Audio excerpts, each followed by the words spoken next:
السلام علیکم ورحمۃ اللہ وبرکاتہ. تاسو ته پته لګي په 25 دسمبر باندې عیسایان چې کومه کرسمس ډے ده هغه مناوي. د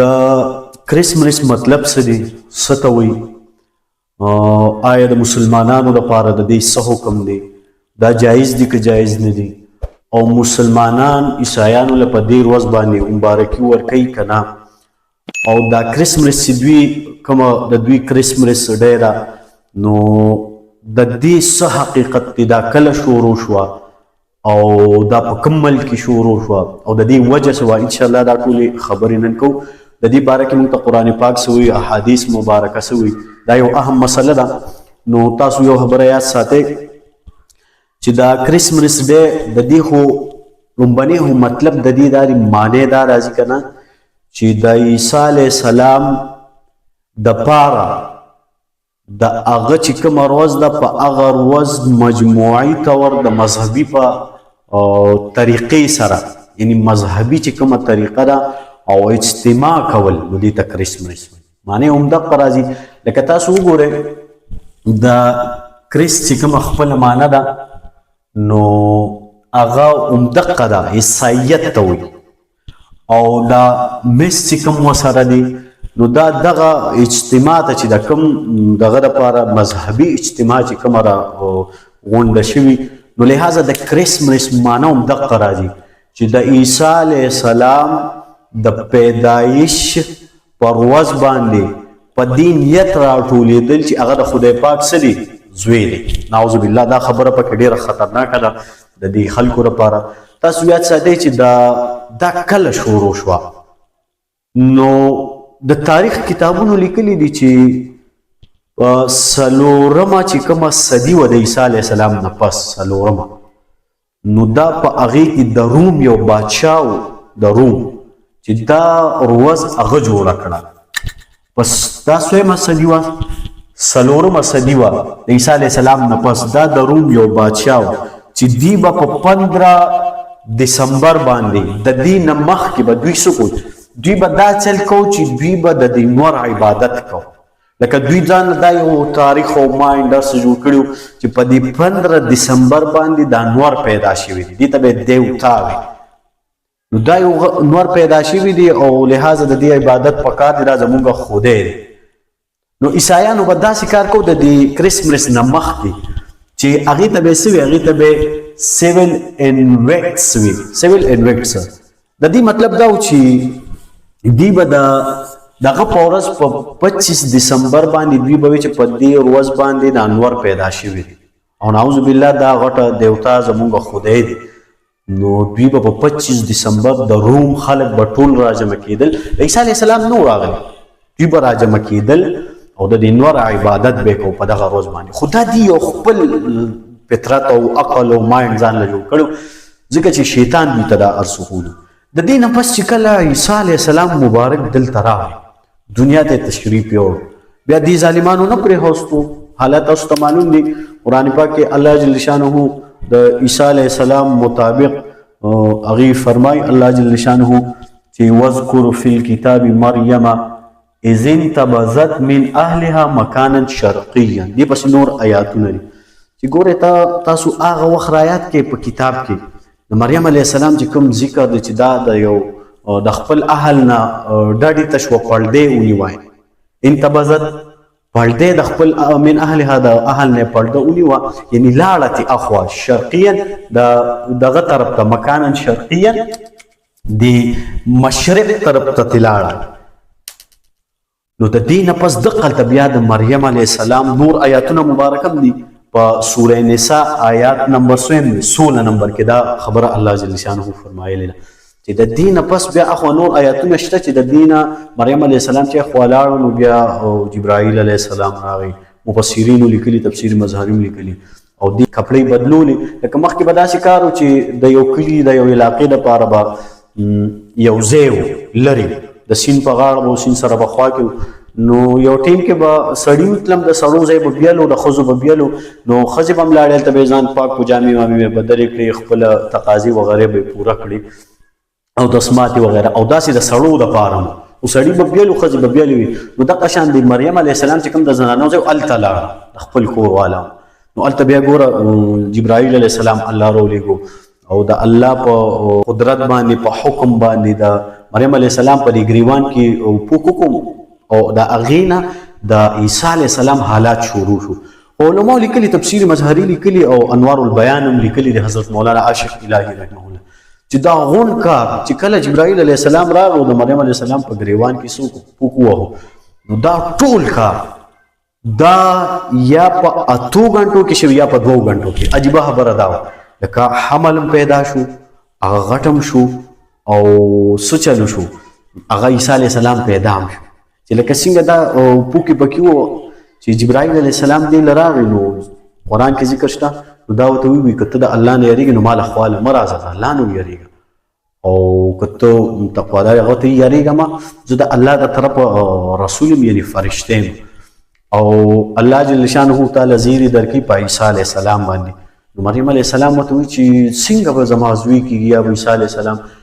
زه خو نه چېرته یو سړي مسه کړی او نه زه بدکردار یم زما به څنګه زوی کېږي وایي دا د الله کارونه دي او په دې ګریوان کې وله پوک ووهو او بیا جبرائیل علیه السلام ورته یو ځای وښود د الله په حکم چې د دغې اونې لاندې کښېنه د کجورې ونه وه وچوه هغې ورته قټیم شنه کړه دې ورته کتل الله جل شانه او جبرائیل هغې کجورې ونیوې جبرائیل علیه السلام ورته داسې وزر ووه نو د ځمکې نه یو چینه راووته نو مریم علیه السلام ته د الله دا حکم چې دې کجورو نه خوره او د دې اوبو نه اوبه څښه او چې کله ستا ماشوم پیدا شي نو دیوی وایي کاش چې د دې نه مخکې زه مړه وي زه به قوم ته څه ویم لکه کومه چې د قرآن پاک او واقعه ده د هغې مفهوم ده د بیان نو چې دې نه مخکې زه مړه وي الله جل شانه ورته کله چې تا نه څوک تپوس وکړي چې دا ماشوم څوک دی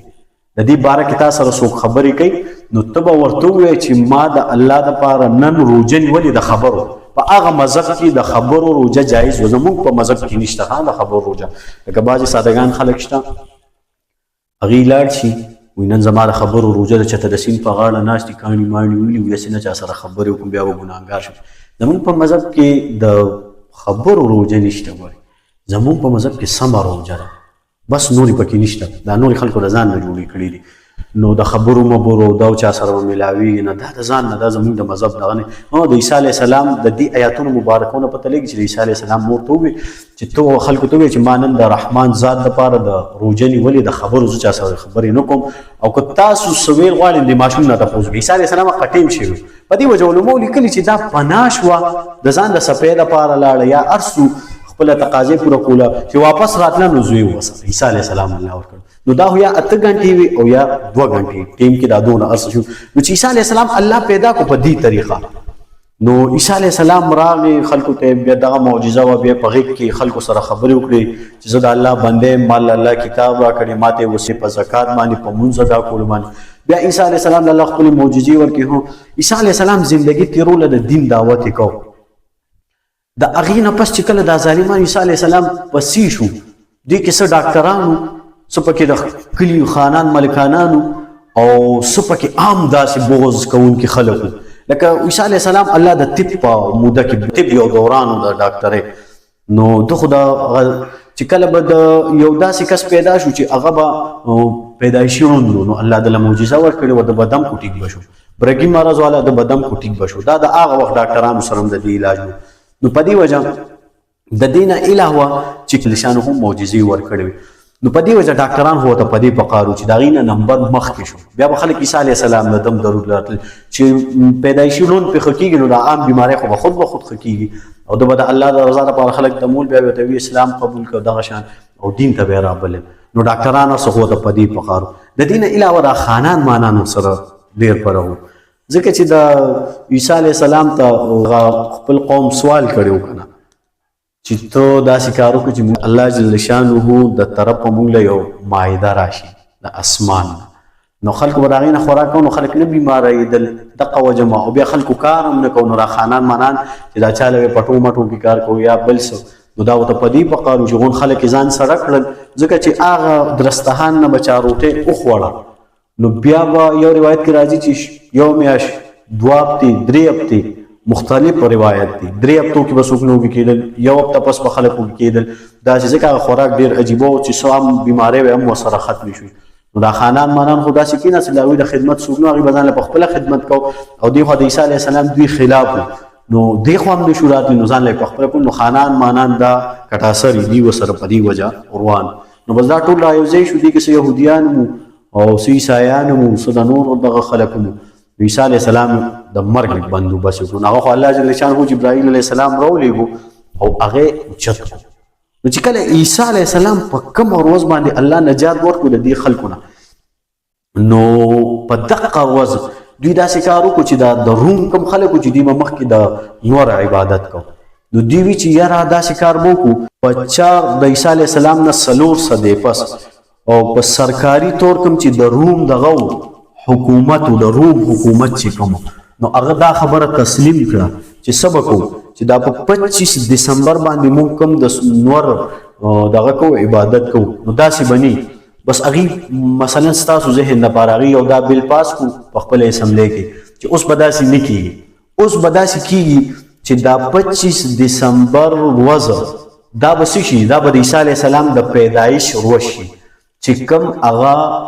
نعوذ بالله د خدای پاک زوی، نو دوی دا کریسمس دا شروع وکړل. دا خو د دې هغه بنیاد چې دوی ایښی. اوس تاسو وګورئ چې کله دا ورځ راشي لکه 25 دسمبر، نو دا ټول عیسایان دا مناوي. خو لکه تاسو وګورئ موږ به د هغې چې کوم بایبل کتاب دی نو انجیل چې ورته وایي، انجیل بایبل،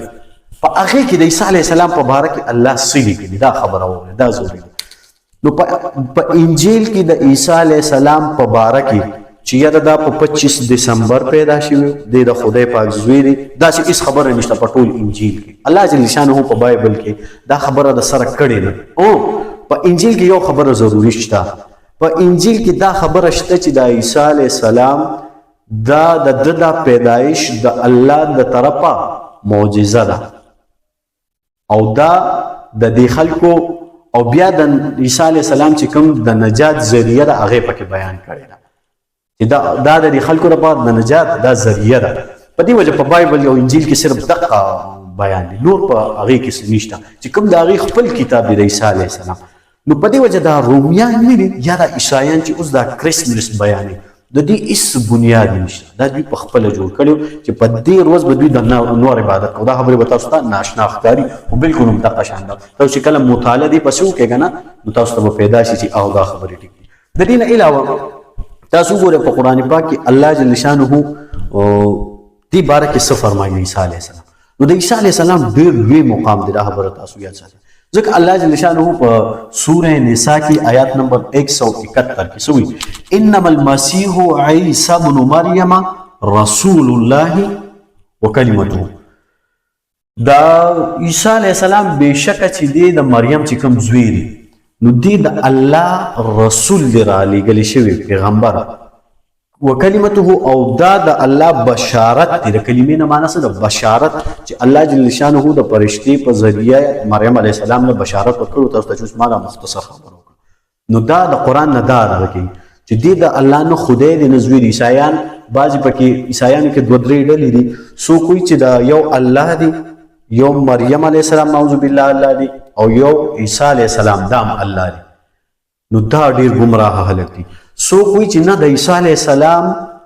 د الله زوی دی، نعوذ بالله مریم علیه السلام د الله کور والا. خیال لري؟ نو دغه ډېر خطرناک خلک، دا ټول کافران مشرکان دي. الله جل شانه د دې د هر څه ضایع کړل او فورا